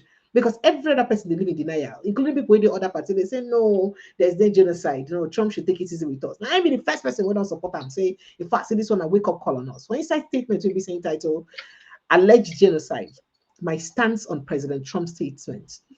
In issue and today will be Thursday. Dixon emphasized that while Nigeria's sovereignty must be respected, the country must also embrace global partnership and combat terrorism and restore peace. He said, I wish to state first that Nigeria's sovereignty, territorial integrity, and national institutions must be respected by all. At the same time, I fully support any collaborative action aimed at eradicating the murderous bands of terrorists who have wantonly slaughtered thousands of our countrymen and women, Christians, Muslims, and people of other faiths alike. That's what he talk.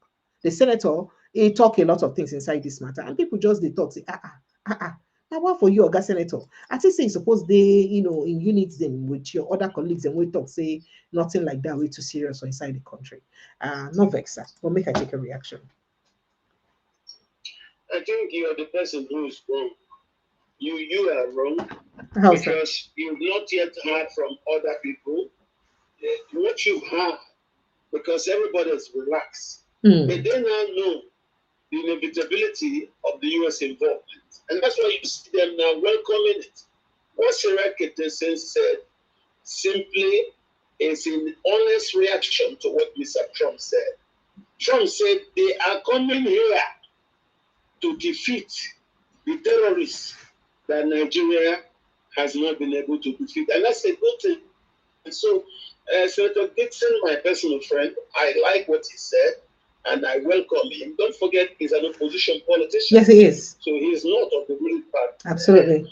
He's opposition. And he of late has not been very happy with President Tinubu's style and the way Tinubu has tried to just, bamboozle everybody and appropriate all of the country undemocratically. So, Senator Dixon is not happy about that. Don't forget, in his own home state of Bayelsa, his governor, Doyedili, has just crossed over to APC, and Dixon refused to follow David to do that. The deputy governor also refused to follow the governor to do that. Yes. And a lot of elder statesmen refused. I do not know the reasons why Fred Doye done what he has done, but I'm sure he has his reasons, and I do not agree with it, no matter what he has to say, because Bayelsa is not under any threat. Bayelsa should have stayed where it is, that since what has happened, let us just move on with it. But Governor Dixon is right in his position. And as far as we respect and recognize the need for everyone else to recognize and respect the territorial integrity of the sovereign state, that is Nigeria. Okay. We are very grateful of help coming from outside Nigeria for things that Nigeria has failed to do on its own. Thank you. Like containing the terrorism that we now face from the Fulani. So if Tinubu says that should he fight terrorism, that Fulanis would kill him, then that means he's not competent enough to be president. Because if a man is president and he tells you that he cannot protect lives and property, then he's not competent enough to be president. And that's just a way. So I do commend Governor Dixon for his words at the Senate. And that once leaders like that start taking position, other leaders will not understand that if Governor Dixon didn't die, and that others, if they speak like Governor Dixon, then nothing will happen to them. And that's what leadership is. Thank you. You know, since that's a right to as a leader. Thank you. Dixon has shown leadership, and I thank him very much. And I pray other Nigerians should speak up now for the truth, so that we don't end up dying in the hands of jihadists. Thank you. So just before I open the phone lines, because people don't each jumping on the conversation, I just make I let you know, say we here say that one US lawmakers don't back President Trump's designation of Nigeria, and in fact, they even asked for stiffer sanctions over alleged killings. So 31 of the lawmakers so far don't back.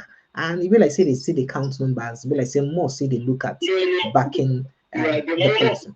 The more legislators understand back what's going on, because don't forget the Nigerian lobby in the US is also doing their work. There is a very strong presence of Nigerians in the United States. Yes. There are also Nigerian members of the US Service Corps who are retired servicemen. They have done quite enough to bring our sufferings to public notice in the United States. Nigeria has suffered for more than a decade. So the genocide has been known. The fact that a strong power like the United States has finally now agreed to give voice to our pains simply tells you that it's a good thing for us, and this is the time for everybody to rise and behave like Governor Dixon by embracing the path of truth. I condemn those pastors who are quiet, pastors like Pastor Bibili, who has encouraged the Christian genocide with his support for Buhari. I call him out and I condemn him very much. He has said nothing in the face of this killing of Christians. Of course, you can say that some of the pastors compromise. They even want to deny someone like Kumi, Pastor Kumi, who lives in Europe, doesn't even live in Nigeria, is talking nonsense he doesn't know. He doesn't know how we suffer here. So these are the amount of compromised individuals who be attacked of men of God. But if you look at them, they're not another bunch at all. We are beginning to find them, and we shall mark them for their behavior during this hour time and hour of need. All right. Nigeria needs friends. Nigeria needs its true patriots to stand up now so that we can stop these killings. No matter how they lie or they try to deny the killings, the United States have intelligence that nobody can compromise. And this is what I tell these people who don't understand. They will see that they are the ones who are blacklisting themselves. A man calls himself a man of, look at Kumi, denying that people are not being killed. How can you say that? The people are being killed because they want to take over their land. You cannot do jihad in this day and age without doing what jihad was in the past. Jihad always goes with ethnic cleansings, and that means you will have genocide. So I don't understand why pastors who are very happy to go and take money and then give politicians good talks, now that they are seeing Christians being killed, denying it. Pastor Adeboye, Pastor Kumi, these are two very, very bad people. What has Adeboye said? What has Kumi said? Some keep quiet, you know. Their silence is very, very loud. Thank you. And the rest of people like Kumi, I condemn. Thank you. This is how it is. So President Tinubu done good thing. He don't talk, say, even though say Nigerians they fear, saying they're ready to engage the world diplomatically to make sure say in fight terrorism. So saying they're ready to engage, so seek for partnership across the world to fight terrorism, no matter what happens. When Nigerians phone lines are open, I'm gonna feel free to jump in on the conversation. You can see that there is a pinned post already. So kindly join that link that is on the pinned post and join the conversation. Or you call the WhatsApp number 0817-029-4077 to join the conversation. So I'd like to say a big thank you to you. Make I not keep you further. Any question when they ask, I will call you back, may answer. Can you hear me, sir? Yes, I can hear you. I say any question when they ask, I will call you back. If you need your answer, make your answer. I'll call you, tell you. No problem. Thank you. I am with you. All right, sir. All right. All lines are open, Nigerians. Let's quickly take your thoughts and reactions to the conversation. Hello, good evening and welcome. Good evening, Precious. Good evening, sir. Welcome, sir. Good evening. Good evening, Dr. Katch, if you did hear me. They hear you. Thank you. I can hear you. Well done. I want to ask you one question. The question I want to ask you, why is it that it's only in Nigeria that you have Boko Haram, ASWAP, Al-Qaeda, ISIS, Mahmuda, Lakurawa, and all other groups where we don't know? First, why is Nigeria a nurturing ground for terrorists? And why are these foreigners, as they call them, so emboldened to be, killing Nigerians and maiming, stealing, butchering, with impunity and without let or hindrance? Why is that happening? Why is it not happening in other places? Why is it Nigeria that you have so many of them like that, just carrying on with impunity? So would you like to respond to that? Yes. Okay, sir. It is something that started in 1978. When Murtala Mohammed died, the Muslims were not happy because after the Civil War, Nigeria was at 5% Muslim. So looking for a way to dominate the country. And that's why they started inviting Muslims from any part of the world to come to Nigeria. Like you saw during Buhari. Buhari made a policy that Muslims can come from anywhere. They can come to Nigeria just without visa. Now, the problem is, why was he doing that? He wanted Muslims to come. Have done since 1978. Nigeria till tomorrow morning remains a Christian majority country. So they're looking for any way they can invite Muslims from anywhere to come and bring up the numbers in Nigeria. But as you see, you follow the bank records, you follow the school enrollment, and you follow all the records, you will still see that Nigeria till tomorrow morning remains a Christian majority country. So the reasons why Muslims have been invited from everywhere under the Buhari regime, maybe most of them came in with guns when Buhari deliberately told all Nigerians to be disarmed. Remember? We were all disarmed. And then these people came in with guns. And as they came in with guns, you know what happens to a man with a gun. He will not start using it for different things. And then we now saw this jihad. And that's why we're saying, even now that we know that the Americans are not talking, we remember that Tinubu didn't start the jihad, it was Buhari.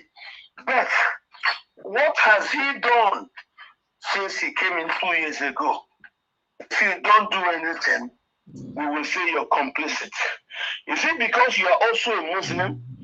Is that an agenda? Is that the reason why they impose the Muslim ticket? Is this an agenda to do everything that is possible to flood Nigeria with Muslims so that it could somehow gain number and become a Muslim majority country? That's why most of us who are Christians, we are so afraid. And we said, instead of the country to be occupied by these Lakurua, different Muslims from all over the place, thinking now Nigeria is a duty to be done by its capturing, we appreciate the coming of the Americans. The idea of Muslims from all over the world can come to Nigeria is simply driven by the Fulani thoughts that the more Muslims come from everywhere, the more they can take over the place. Don't forget about Lebanon before. Lebanon used to be a Christian majority country. And Turkey too. Turkey too. And the same thing with Turkey. But with this kind of everybody can come from everywhere you are and come and settle, suddenly the numbers will change. So Buhari had something in mind when he was setting up those policies. But the problem about those policies is they could bring in all sorts of characters that you can't control. To the extent Tinubu suddenly cannot control the people who have now come to overwhelm him. And when he talks, they will tell him the weapons the Americans gave, that Boko Haram or Fulani militias have conquered the weapons. What about the money they have given? Oh, the money has developed wings and it has flown away. And so for the generals, it was as if the Americans are trying to spoil business. That how can we stop the war? If we stop the war, Underwood guys will give giving us money. So as far as the war is seen as a machine that will keep bringing money for them, the war cannot be stopped. The militants will be killed. Even when there are new equipment shipped to them, 1 or 2 persons can organize, and then the equipment will be captured by this militia. So the militias are actually fighting Nigeria and performing their jihad with equipment that actually originally got to the hands of the Nigerian military. So because the military are compromised, and you see, the minute the new chief of army staff was sworn last week. The first thing he did, he made a long-waited announcement, removing the people Buhari appointed into key strategic positions to put new people under the Tinubu administration. Even though when those people were put, you saw a lot of nepotism. They were mostly his people, Tinubu's people. There was no spread. There was no diversity in the appointment. So that's why Tinubu that have this issue, most things I've told people in the East is they should refrain from being part of it. It is Tinubu and the Fulani. If Tinubu, who has taken power to secure Nigeria, he will fight the Fulani militia. All right, thank you so But much. if he doesn't want Okay, Dr. Pratt, sorry, I have one other. I have just one question, and then I'm off. Make it In view of the fact, we don't have time. Please, we don't have time. in view, I don't change my name to Laura. In view of the fact that, in view, in view of the fact, in view of the fact that this whole issue has become so complex, they are not just only in Sambisa and all those areas. They have permeated almost every part of Nigeria, in forest areas, in towns, and so on and so forth. How do you think in the military, in the government, and so on and so forth? So, in tackling this problem, even when the US comes, how do you think that they'll be able to help us to deal with this situation? Because if Tinubu, like you said, has stayed for 2 years plus, and he has been beyond that even before that time, he's been part of the system with Buhari. He's not been able to do anything. How do you think that the coming of the US will help us address these other issues? Because the ones inside like Yoruba say kokorotonje for are for lower. Inside is the ones we don't enter inside body where they hide there, they pretend, and you can expect that they will run now, having heard that America they come. How do you now extract those ones out? How do you deal with them? Because I'm sure Tinubu is not going to be able to deal with all those ones. I've been on this issue now for 13 years. Okay, sir. So I also know that the communities, there's every single community in Nigeria have what you have, local community vigilante. What we didn't have is the cooperation of the government. Why Benue is bad? Okay, look at Benue. You have about 23 out of 27 DPOs in local governments. These are Fulanis, purposely appointed by Buhari.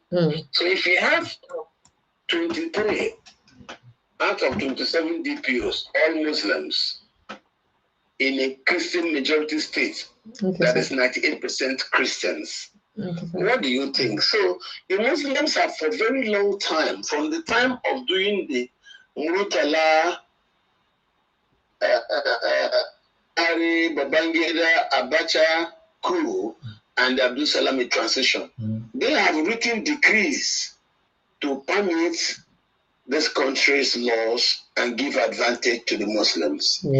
That's why you see the Americans are now writing a law targeting those that started President Obasanjo, those that started with Sharia. You see, the Sharia, Nigerian law, separates the state from religion. But some of these fundamentalist politicians do these things from the fact that, yes, they had advantage under the military coup. It was a Muslim-led coup. They do these things as a strategy to dominate the country. No religion should be part of the state. The state should be legally separate from religion. But those people in about those 12 states, they made the religion and the state to be one. And before you know it, we now got into democracy. And because the Fulanis don't have the numbers to maintain their positions of entitlement and privilege,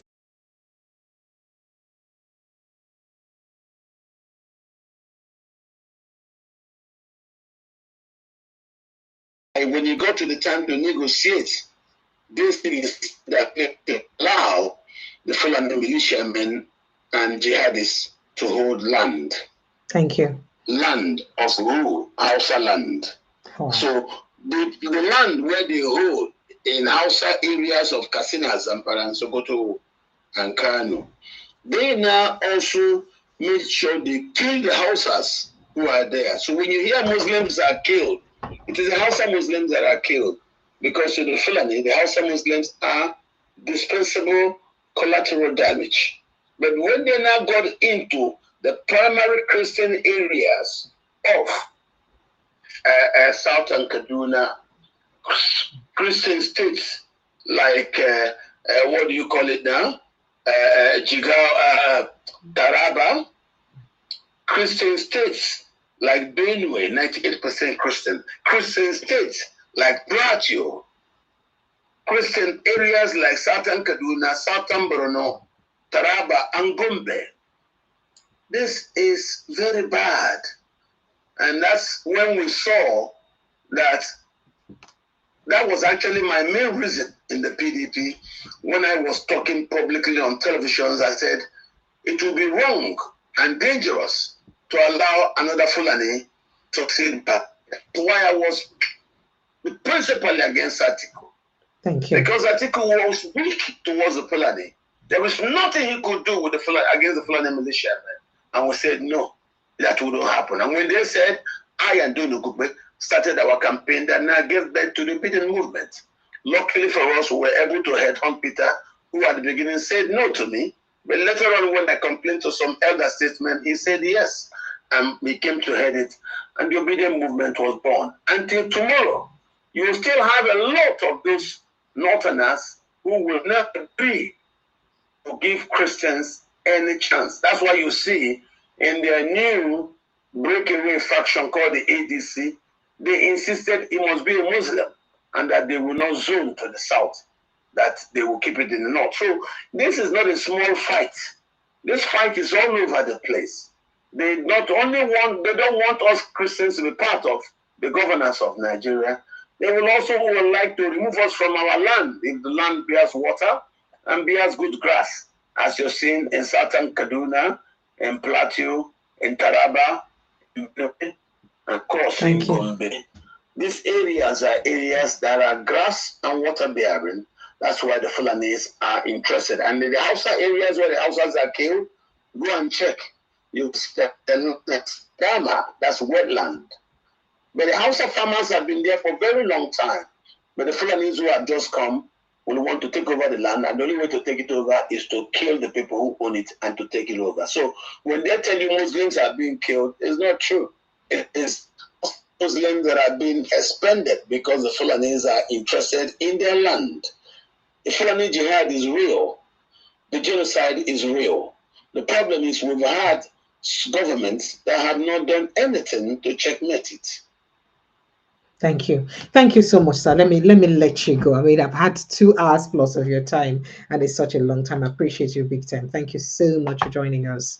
Thank you so much. I'm looking forward to doing looking forward to doing this with you again next week Thursday. Make we continue to the talk so that our country go better.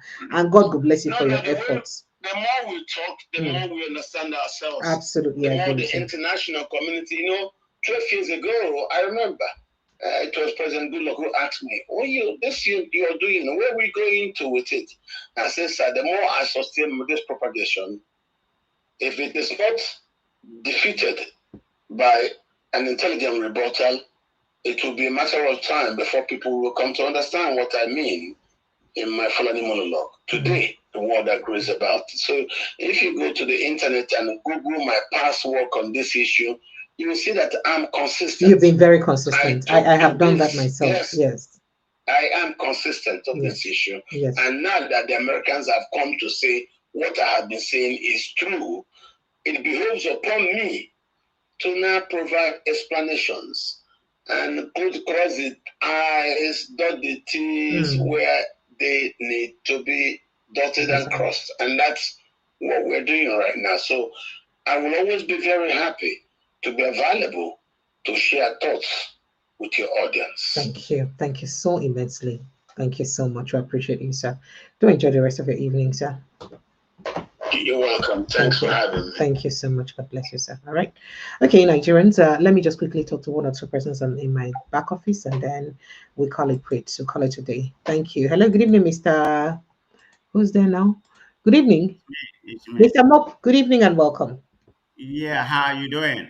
I'm doing okay. How about I you? am so displeased at you because I have, I know, I have I kept him wanted to, for 2 hours. I wanted to In ask fact, you Dr. know that the Kachi. standard time for this show is 2 hours, and I it's wanted to so bad to ask keep him Dr. longer for Kachi some question. That's the reason why I came. But that one notwithstanding, so you truncated my question, but I'm going to ask it.